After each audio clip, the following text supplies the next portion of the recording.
अस्सलाम वालेकुम listeners and readers, मैं यूट्यूब चैनल पर रोमांटिक नावल में आपकी होस्ट आमिसा फातिमा नावल लेकर आई हैं। बहुत ही रोमांटिक नावल वडेरा base, age difference base, caring hero के साथ आपकी खिदमत में पेश करने जा रहे हैं। लिसनर्स अपने कमेंट्स लाइक और शेयर जरूर कर दिया करें, इससे हमारी हौसला अफजाई होते हैं। बढ़ते हैं आज के एपिसोड की जानिब।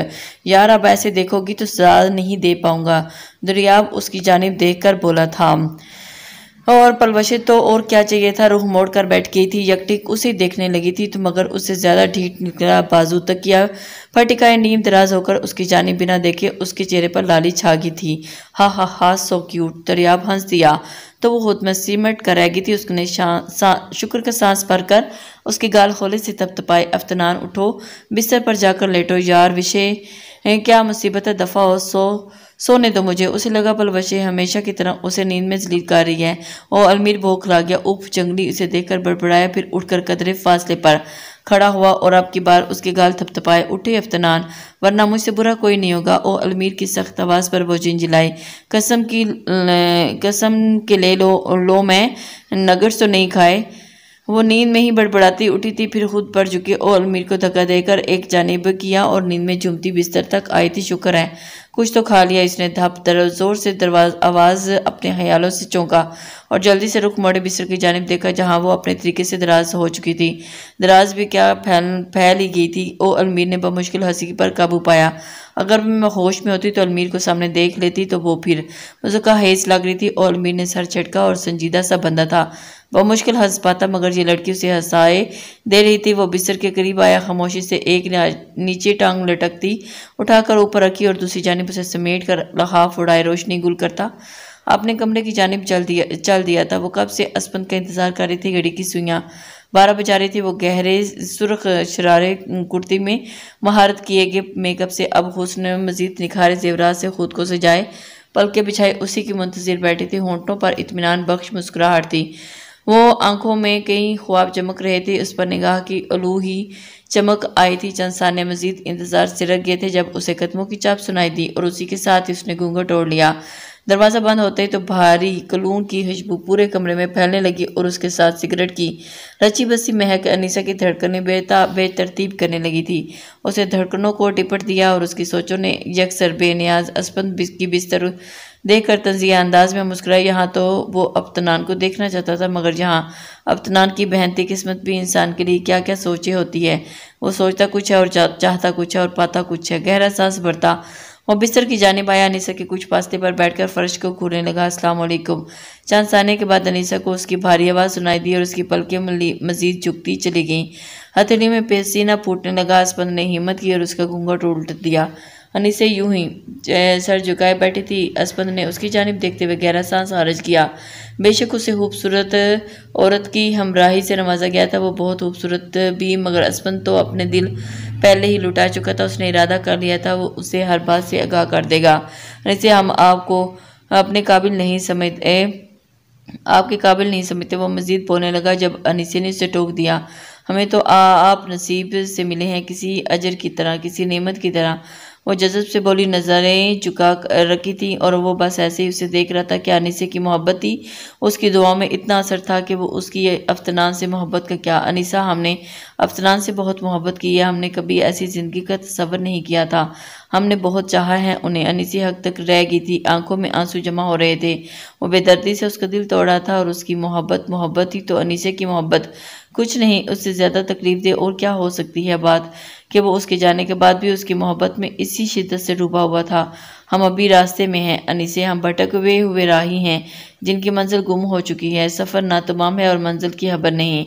उसके लहजे में गहरा हुस्न और मलाल था, नामुकम्मल ख्वाहिशों की टूटी किरचियाँ थी। अनीसा को वो किरचियाँ चुभने लगी थी। हाँ, सफ़र तो सफ़र है, एक रोज़ ख़त्म ही हो जाता है, मंजिल भी मिल जाती है, भला तमाम उम्र सफ़र में रहा जाता है। सफ़र तो होता ही तय करने के लिए है, अकेले क्यों हैं आप इस सफ़र में, थक जाएंगे। मुझे भी अपने हमराही ले चलें, मुझे इस सफ़र में अपना ही राही बना लें। आप अफ्तनान को पाने की चाह में निकले हैं तो मैं आपके हमराह आपको पाने की चाह में निकलूंगी। उसकी झील सी गहरी आंखें असफंद की जानिब उठी थी।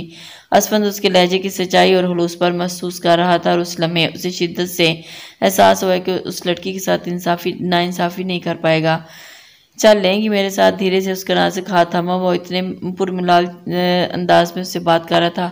बस कुछ कभी मुझ में अफ्तनान दियारहान को मत तलाशिएगा। मैं अफ्तनान नहीं अनीसी अस्पंदहान हूँ और मुझे यही रहने दीजिएगा। मैं ये हरगिज़ बर्दाश्त नहीं कर पाऊंगी कि मुझे अफ्तनान दियारहान के नाम पर मोहब्बत भीख में मिले। मुझे थोड़ी ही सही मगर अनीसी अस्पंदहान के नाम पर मिलने वाली मोहब्बत ही कबूल होगी। उसके अल्फाज अस्पंद के दिल को छू रहे थे। आंखें शिद्दत बर्दाश्त सुर्ख हो रही थी और उसकी बात गवाही दे रही थी कि वह जब्त की आखिरी मंजिल पर है, लेकिन उसकी हमराही में दी जाने वाली ये पकीज़ा औरतों में से थी। और उस लम्हे अस्पंद ने दिलो दिमाग से अफ्तनान का ख्याल बाहर निकाला था। अपने हाथों में थामे उसका हाथ दूसरे हाथ धरकर उसने इस बात में सर हिला दिया था। अनीसा मुस्कुरा दी। वो सुबह उठी तो बिस्तर पर थी, मगर उसने इस बात पर खास ध्यान न दिया कि पहली नज़र घड़ी पर और दूसरी नज़र अपने मैले कपड़ों पर गई। मुझे हवेली जाना है, बहुत हुआ। वो लहाफ हटाती तनफन करती बाहर निकली। उसने दुपट्टा लेने की भी जहमत गवारा न की। उसे मालूम नहीं था ओ अलमीर भी आ चुका है। वो तो अपने ध्यान से फिर से कोशिश करने बाहर निकल आई थी। वो बाहर आते ही उसे शिद्दत से अपनी गलती का अंदाजा हुआ। वह सामने ही स्लैब के साथ टेक लगाए खड़ा था। घूंट घूंट जूस पीने में मसरूफ था। उसके बाल पसीने के सबब माथे पर चिपके हुए थे। गालबन वो जॉगिंग से लौटा था और उसकी जानिब देखकर हल्का सा मुस्कुराया। फिर सरमदम सा हिलाकर बोला था, मॉर्निंग। वो होश में आई। उसे अपने हुलिये पर नजर तुड़ाई तो अपनी जगह उछल कर रह गई थी। हफा से चेहरा सुर्ख अनार हो गया था। फौरन उसे रुख मोड़े और कमरे में चली आई और अलमीर कंधा उचकाए फिर से जूस पीने लगा। 2 मिनट बाद आई। हफा से चेहरा सुर्ख अपने नॉर्मल हो चुका था, मगर चेहरे पर हफ्त की जगह गुस्सा ले चुका था। बहुत हुआ, मैं हवेली जाना चाहती हूँ। उसके करीब आकर उसके लबों तक जाता, जो जूस छीन कर स्लेब पर पटखा और जो कुछ जूस ओ अलमीर के हाथ पर छलक गया था बकिया स्लैब पर। उसने अपना हाथ कंधे पर रखे तौलिए से पूछा और तौलिया स्लैब पर रखा और इत्मीनान से उसकी जानिब देखने लगा। फरमाओ।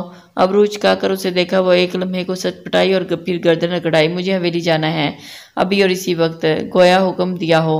वो मुस्कुराया और फिर कंधों से थाम कर उसके सामने किया वजह। उसकी आंखों में झांका। अफ्तनान ने भौंकला कर फिर कंधों पर धरे उसके हाथ देखे। दूसरी नज़र उसकी बुरी आंखों पर पड़ी, जो आम से अंदाज में उसे देख रही थी। उसने थूक निकला, वजह तो ऐसे पूछ रहे हैं जैसे हमारे दरमियान बहुत मोहब्बत है और मुझे आपसे कोई शिकायत हो ही नहीं सकती। उसने नाक सिकड़ी और अलमीर की नज़रें उसके तीखे नाक पर आ ठहरी। नज़र उसके लौंग पर टिक गई थी। शिद्दत से दिल की ख्वाहिश उभरी थी कि उसे छुआ जाए, मगर सर झटक कर उसे देखा। फिर संजीदगी से उसकी गहरी आंखों में झांका। मोहब्बत भी हो जाएगी, फिक्र क्यों करती है? उसका गाल खींचा। यहाँ गाल खींचने की देर थी कि वही अफ्तनान का पारा आसमान को छू गया।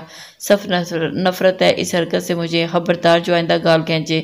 उसने गाल मसला और अभी तक उसके कंधों पर ओ अलमीर के हाथ थे। अच्छा जी? ओ अलमीर ने इस वाले अंदाज में पूछा और अंदाज ललकारता हुआ था। उसने इससे कबल के कुछ समझ पाती ओ अलमीर उसके दोनों गाल खींच चुका था। वो बस चिल्ला कर रह गई थी, जंगली वैशी। उसने ओ अलमीर को धक्का दिया और हंसते हुए संभला।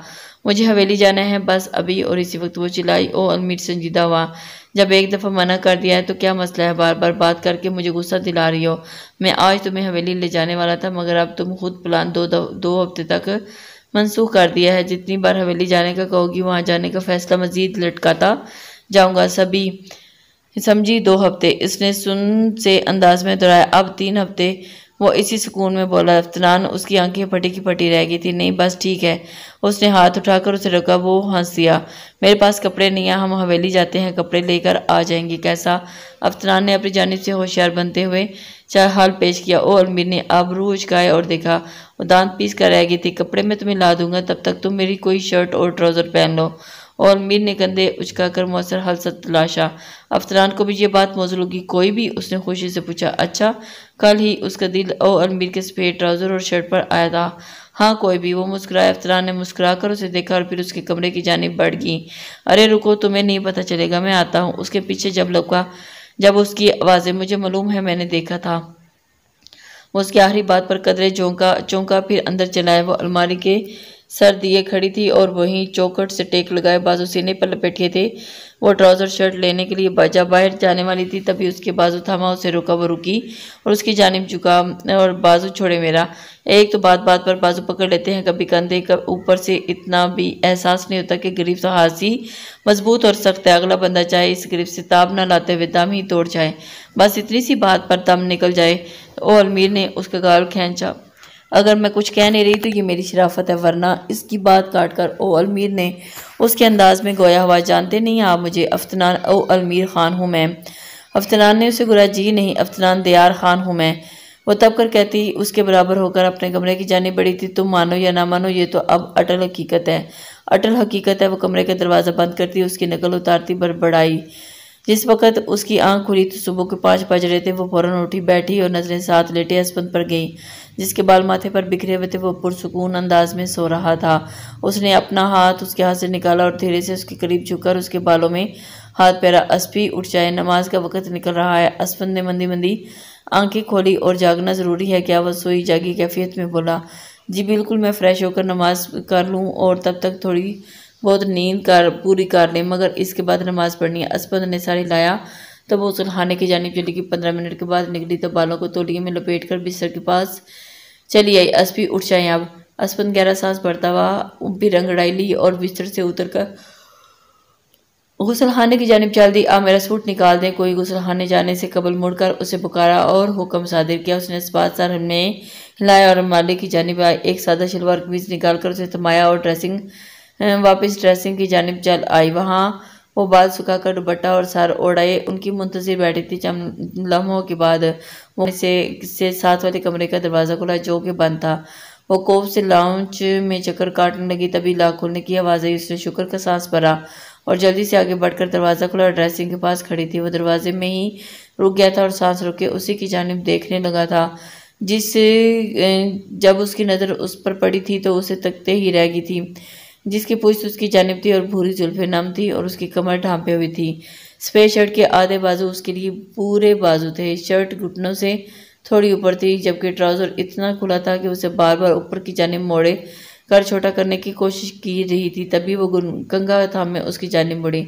मासूमियत से 2-3 बार आंखें उसने पटपटाई थी। छोटे छोटे कदम उठाते उसकी जानिब चली। ओ अलमीर चौंक कर सीधा हुआ और उसकी आंखों में जहाँ हाथ दर्जे मासूमियत थी। वो ना मुझे आपसे एक बात करनी है। अफ्तनान ने मासूमियत से आंखें उठाकर उसकी जानिब देखा और अपने दोनों हाथों की उंगलियां से खेरी थी। बोलो, वो संजीदगी से गोया हुआ। सर छिटक कर उसने कुछ देर पहले की कैफियत को रफा करना चाहा। मुझे बाल कंघी करना नहीं आते। उसने सर झुकाए असल मुद्दा बयान किया। ओ अलमीर कुछ समझते हुए सर हिला गया। ठीक तो क्या चाहती हो तुम? लहजा जांचता था। प्लीज़ मेरे बाल कंघी कर दे। उसने ब्रश उसकी तरफ बढ़ाया। ओ अलमीर को धचका लगा। क्या? उसने अफ्तनान को ऐसा देखा कि उसका दिमाग चल गया। फिर गुस्से से नफ़ी में सर हिलाया। मुझे औरतों के बाल कंघी करना नहीं आते। क्या लगता है तुम्हें कि मैं बाहर मुल्क सैलून चलाता रहा हूँ? उसने गुस्से भरे लहजे में पूछा। तो अफ्तनान ने मुंह बसोरा। आप से अच्छे तो असफंद लाला थे। उन्होंने मुझसे वादा किया था कि वो शादी के बाद मेरे बाल बनाया करेंगे। वो सर झुकाकर और ड्रेसिंग की तरफ रुख मोड़ लिया, जबकि इस बात पर ओ अलमीर को धचका लगा। झटके से उसके रुख अपनी जानिब मोड़ा और उसकी गहरी आंखें लफ्ज़ों पर जोर देकर बोला, मैं असफंद पामीर खान नहीं हूँ और ना ही हो सकता हूँ। मैं ओ अलमीर दुख्तार खान हूँ, तुम्हारा शोहर। आइंदा मैं तुम्हारे मुंह से असफंद का नाम भी ना सुनूं, समझ गई? इसके बाजू पर गिरफ्त सख्त से सख्त होती जा रही थी। वो सिसकी तो वो होश में आया। नहीं लूँगी नाम, लेकिन इस तरीके से जानवरों की तरह तो ना करे। उसने अलमीर को घूरा, जिसे उसे घूरने का रत्ती बराबर भी असर न हुआ। 2 मिनट में बाहर आओ और नाश्ता तैयार करो। हुक्मिया अंदाज पर अफ्तनान आंखें घुमा कर रहेगी। जब तक मेरे बाल कंघी नहीं होंगे तब तक नाश्ता नहीं बन सकता। वो हरदर्मी से बोली। ओ अलमीर 2 मिनट तक उसे घूरता रहा, फिर झपट कर उसके हाथ से कंघा पकड़ा और उसका तो लाला से भी ज़्यादा अच्छे थे। उसके बालों में चलता कंघा तो वो सटपटा कर बोली, क्या हुआ? आपने असपंद कहने से मना किया है तो लाला कहने से तो नहीं। इस बात पर उसे दांतों की मालिश करना जरूरी समझ ओ अलमीर सर झटक कर हंस दिया।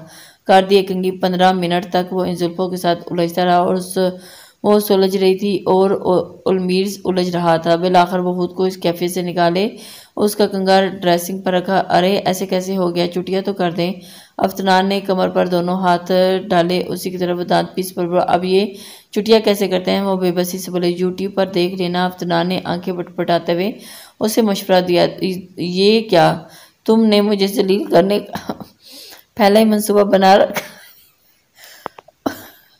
उसने अफ्तनान को घूरा और अफ्तनान मुस्कुराई और नफी में सर हिला दिया। कहा था ना, आप खुद ही पछताएंगे, आप देख लें। मगर वो उसके तंज पर कान धरे बगैर ही बिस्तर पर बैठ यूट्यूब खोल चुका था। कोई 3 दफ़ा वीडियो देखने के बाद उसे समझ में आई तो अलमीर ने उसका हाथ थामा और बाहर की जानिब चल दिया। अफ्तनान ने उसके साथ खींची चली। भूख तो मुझे बहुत लगी है, अफ्तनान ने आंखें घुमाते हुए कहा। हाँ तो इसीलिए कह रहा हूँ कि नाश्ता बना कर दो। और अलमीर ने कंधे उचकाए। कैसा नाश्ता? मैंने तो आज तक अंडा नहीं उबाला। याद करे शादी की पहली रात भी कहा था ना कि मुझे खाना नहीं बनाना आता। उसकी हैरान शक्ल देखकर अफ्तनान ने वजाहत देना ज़रूरी समझा और अलमीर ने सर हाथों में गिरा लिया। और वो कैसे भूल गया, सोचा था बीवी आ गई है तो 2 दिन सुकून से ज़िंदगी गुजरेगी, मगर नहीं। और अलमीर की बात मुकम्मल होने से पहले वो बीच में बात काट गई। आई नहीं है, आप उठाकर लाए हैं। उसने नाक से कोड़ा। अच्छा ठीक है, कुछ तो बनाना आता होगा। अफ्तनान ने सर अस्पात में हिलाया और अलमीर मुस्कुराया। क्या? उसने शुक्र का कलमा पढ़ते हुए पूछा। था बेवकूफ़, बनाना आता है और वही बना सकती हूँ। अफ्तनान ने कंधे उचकाए। या अल्लाह लड़की, तुम कितनी ठीठ हो। बस, अफ्तनान ने उसे टोक दिया। मैं चाय बना सकती हूँ, मुझे चाय बनाना आती है।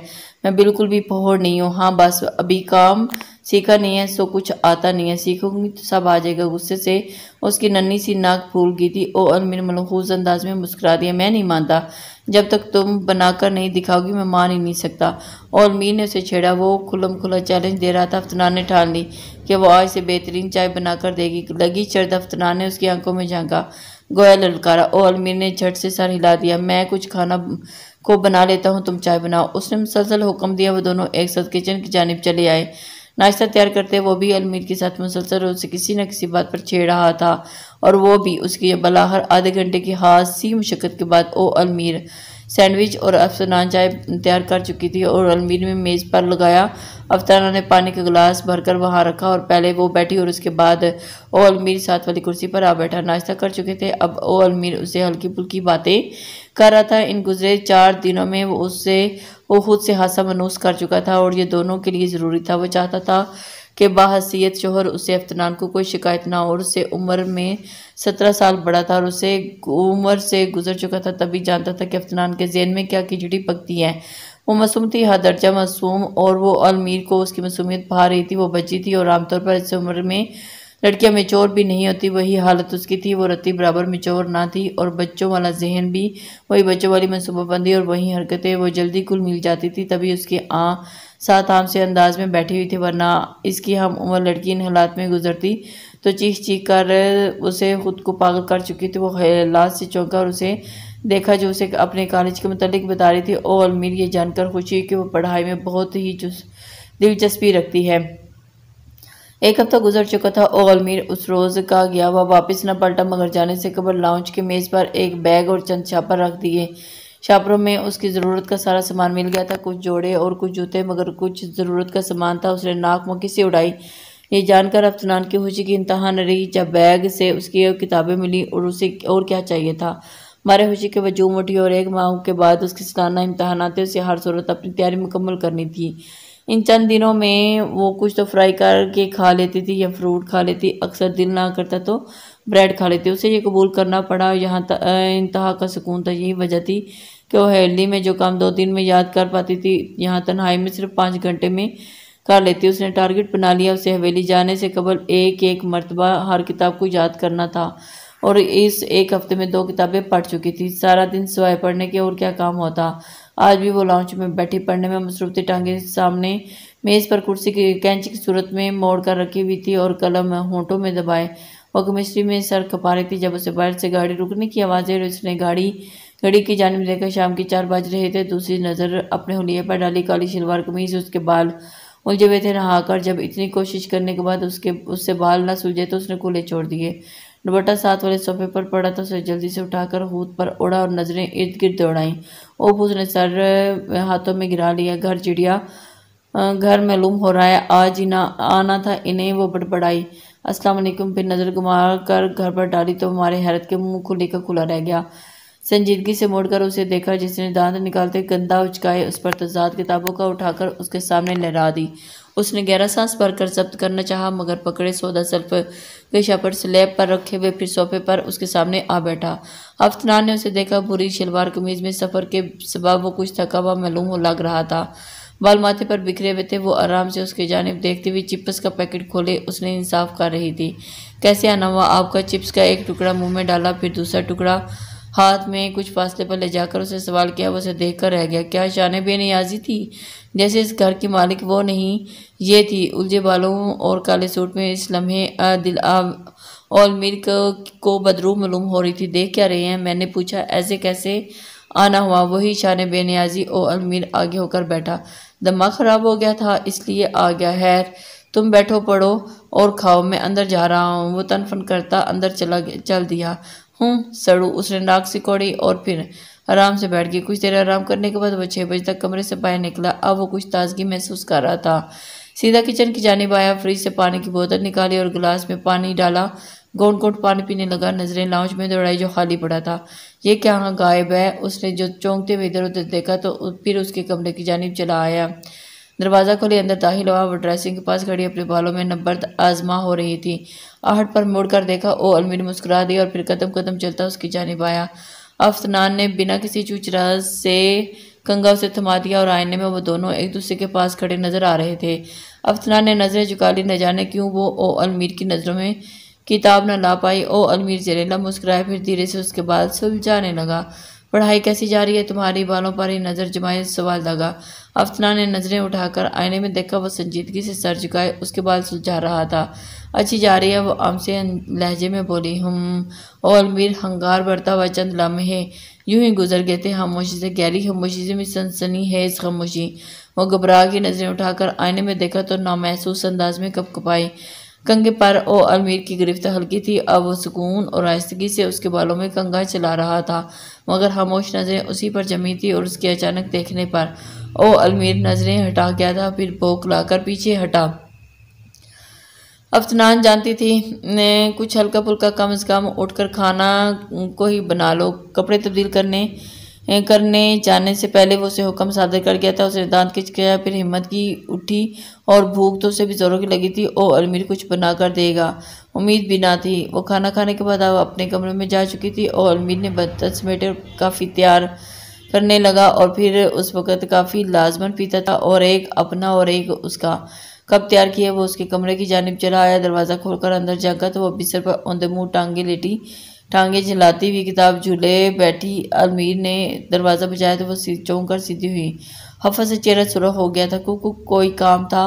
वो खुद को नामालूम जाहिर करने की भरपूर कोशिश कर रही थी। और फिर उसने काफ़ी के कप उसके सामने लहराए और सर हिलाती बिस्तर से उतरी पाँव जूते में अड़ेसते हुए उसकी तरफ चल दी। वो दुपट्टा फैलाकर उसकी जाने में, आओ बाहर बैठकर पीते हैं। बाहर कहाँ? अफनान ने आंखें घुमाई। अरे तुम आओ तो सही। अफनान कंधे उचकाए उसके पीछे चली आई। ये देखकर उसने हैरत की इंतहा न रही। जब वो दाखिली दरवाजे के पास पहुंचा, मुड़कर काफ़ी के दोनों कप उसे थमाए और जेब से चाबी निकालकर दरवाज़ा खुला। हम बाहर काफ़ी पियेंगे। आपका मतलब कि बाहर बैठकर?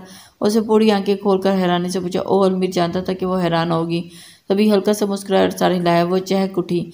और अगर मैं भाग गई तो? उसके साथ दरवाजे के सामने बैठे वो सामने एक दरवाज़ा है, भाग कर तो दिखाओ। अलमीर ने हंसते हुए उसे ललकारा। अफ्तार ने उसे कब थमाया। मुझे चैलेंज मत करो वरना आप भी फंसेंगे, क्योंकि मैंने कभी चैलेंज अधूरे नहीं छोड़े। अलमीर ने सर झटकार खामोशी से आसमान की जानिब देखने लगा। अफ्तान भी काफ़ी का कप दोनों साइड पर रखते हुए और गर्दन मोड़े अफ्तान की जानिब देखा, और उसी वक्त अफ्तान ने भी उसकी जानिब देखा। गहरी आंखें बुरी आंखों में उतरती चली जा रही थी। वो कुछ बेचैन सी थी और उन बुरी आंखों का राज पाना चाहती थी।